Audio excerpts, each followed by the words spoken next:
అధ్యక్ష అధ్యక్ష అధ్యక్ష ఈ రాష్ట్రంలో గురుకులాలు ఏం జరుగుతుంది అధ్యక్ష?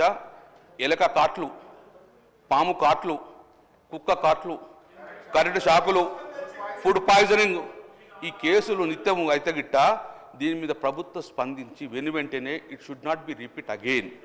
బిడ్డల ప్రాణాలు కాపాడొచ్చిన బాధ్యత ఈరోజు ప్రభుత్వం మీద ఉంది అధ్యక్ష. వెంటనే ఒక్క అభిమాని, ఒక హీరో వస్తుంటే ఒక అమ్మాయిని అంత క్రిమినల్ కేసు పెట్టిండ్రు. ఇంతమంది చావుకు కారణం మీద ఎంతమంది కేసులు పెడతారో మీరే నిర్ణయం చేసుకోవాలని చెప్తున్నారు అధ్యక్ష.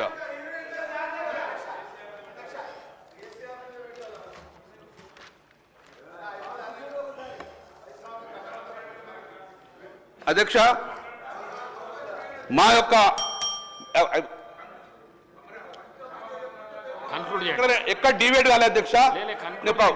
అధ్యక్ష మా బీఆర్ఎస్ పార్టీ పక్షాన మా మాజీ మంత్రులు సబితా ఇందరెడ్డి గారు, మా ఎమ్మెల్సీ గారు ప్రవీణ్ కుమార్ గారు, మా యొక్క సత్యవతి రాథోడ్ గారు, వీళ్ళందరూ మా బిడ్డను చూద్దామని చెప్పి ఏ హాస్టల్కి వెళ్ళడంగా ఒక అధికారి క్రిమినల్ కేసులు పెడతాను బెదిరించు అంటే మేము మా బిడ్డను చూస్తే అధికారం కూడా మాకు లేదు అధ్యక్ష.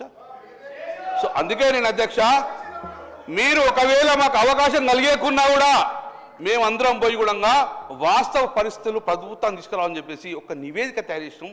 అది మా గౌరవ మాజీ మంత్రి మొదటి మంత్రి గారికి, ముఖ్యమంత్రి గారికి, మేము కేసీఆర్కి అందజేసినాం. దయచేసి మీకు కూడా అందజేస్తాం. ఆ నివేదికను ప్రభుత్వం దృష్టి తీసుకెళ్లి ఆ సమస్యలు పరిష్కారం చేసే దిశగా మీరు కూడా మా బడుగు బలహీన వర్గాల బిడ్డగా మీరు అవకాశం తీసుకొని ఆ ప్రభుత్వాన్ని చెడియాలని చెప్పి, రిపీట్ కావద్దని చెప్పి మనస్ఫూర్తిగా మీకు చేతులెచ్చి దండం పెట్టి చెప్తున్నారు. జై తెలంగాణ. గౌరవ సభ్యులు ఎన్ఎం శ్రీనివాసరెడ్డి గారు.